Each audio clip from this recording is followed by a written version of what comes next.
Alam mo, emergency stop procedure. Sabi niya, every machine should be equipped with emergency stop button or switch that immediately shut down.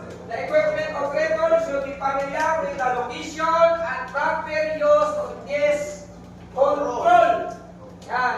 Bago tayo pumasok sa makinarya, alamin mo muna kung saan yung mga equipment na for shutdown, emergency stop. Huwag tayo papasok agad kung hindi natin alam yan. Yes, sir. Tulad na inutusan ka doon, pumunta ka doon sa may trabaho tayo sa isang tunnel. Kailangan bago tayo pumasok sa isang tunnel, ikutin mo natin kung saan tayo lalabas. Kung in case emergency, alam mo kung saan ka lalabas. Kaya ano una mong tingnan? Ang exit.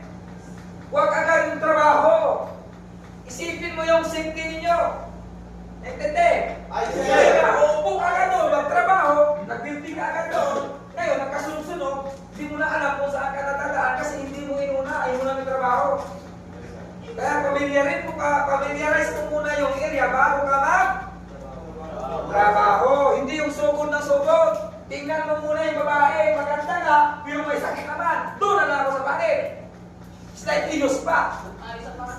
Yan.